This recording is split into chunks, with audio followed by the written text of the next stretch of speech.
backpack or a leather bag, it doesn't matter how much you weigh. If you have a good handbag, you look good. So Christian Dare is here to show you how to make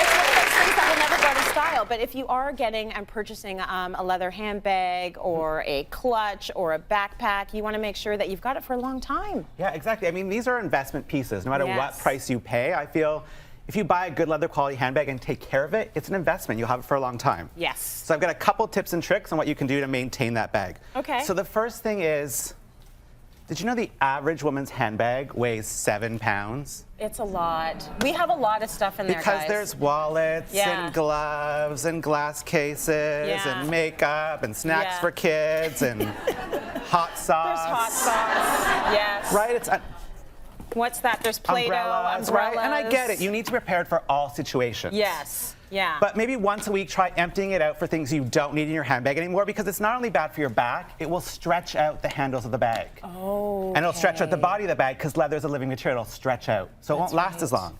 Okay. But if you do need all those things, switch to a backpack. Backpacks are back. A lot of brands are doing really fashion-forward backpacks. It will hold more. And because there's 2 straps, it distributes the weight to take better care of the bag. Now, they're nice and tiny now. They look really good. That comes in all different color leather. So it is a really good idea. And I keep looking at them thinking I should go down that road. Yeah. Because my tote weighs about 23 pounds. Yeah, they're it's ridiculous. They are little and tiny. They're not as tiny as like the 90s backpacks we used to have, but so they can hold a lot. So to take care of them, because the trend for spring a lot is light colored leather. So you're seeing a lot of light pinks, whites. They're tricky to take care of. We've all had them. Watch out for dark denims. Watch out for your dark pants. You'll forget how much it's rubbing against that. But I do have a couple tricks if you get things on them. Okay. So I think for bags, one of the biggest things is ink stains. So if you get an ink stain, what you want to do is you actually want to just use plain alcohol and a little Q-tip. Okay. So just a Q-tip, because it may take off a slight amount of the color of your bag, so you want to test it first. But because you're using a Q-tip, you're really just going to focus on that ink stain. Okay. And then you use a leather conditioner on top of it, and it actually will bring it back and buff it out. Oh, nice. Super easy, so you can do it at home. See, that's the step I would have been missing, because the kids wrote on our leather couch in the basement. I was like, what do I do, Twitter? And it was alcohol, and it came off right away. And then you can actually use that also on your leather sofa. Nice. Same thing. Okay. So if you get a grease stain, which sometimes happens, you're out for lunch, salad dressing spills, cornstarch. Okay. So super easy. Yeah. You just sprinkle some cornstarch, basically. Yeah. And then let it sit. Yes. It'll actually absorb out the stain. It'll absorb the and then oil. Just use an old toothbrush to kind of brush off your kind of cornstarchy mess. Yep. And then leather condition. Oh, good. Super easy. But always with the leather conditioner. Yeah, it moisturizes the bag. It's kind of like when you think about it, like keep your skin moisturized, keep the skin of the bag moisturized, right? Okay. The last one that happens a lot is water stains. Yes. So if you get a water stain, what you want to do is you kind of want to treat it as quickly as possible, or it'll leave a little mark. You want a slightly damp cloth, and this is actually just body wash. Oh, is it? Because body wash is more moisturizing than hand soaps or dish soaps, right? They're a bit more drying. Yeah. And you just do it right on the spot.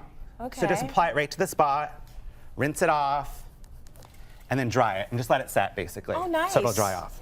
Now, I notice in your notes as well, you say that a quick clean, if you're in a big hurry, you can actually do it with baby wipes. Baby wipes. Yeah, I use that a lot for a lot of different things. I learned this trick from a sort of a leather store, and I was like, really? But when I damaged my bag, and they're like, you're obviously not a parent. We use it on babies' bottoms. It's fine for a leather bag. It's fine for your bag. Right, if it's fine for your baby, it's fine for your bag, right? So it's actually a really great, quick way to do it. Absolutely, I agree. Okay, so what else do we have? So to keep it going, you want to make sure you're storing your bags properly. Okay, so this is one of those things people always forget. So you want to make sure, hold on to it, and I kept it here, the dust bag it comes with. Okay, and everyone always forgets this. You want to put it back in the dust bag.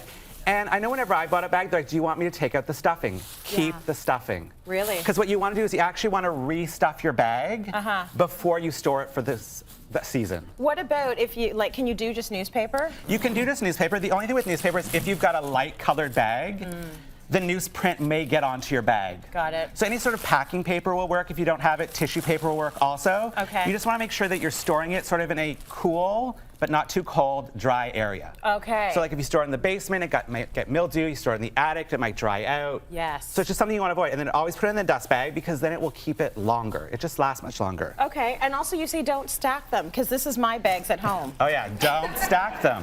Don't do that. Because then it crushes down. They have to breathe. Okay. Also because it is a natural skin, them touching each other, especially if they're in bags, it then can cause problems for contact where mildew might start. Oh, you're so high maintenance. And you don't want to do that. They are. No, it's true. If you, I mean, listen, if you want to keep your investment, you got to do the work.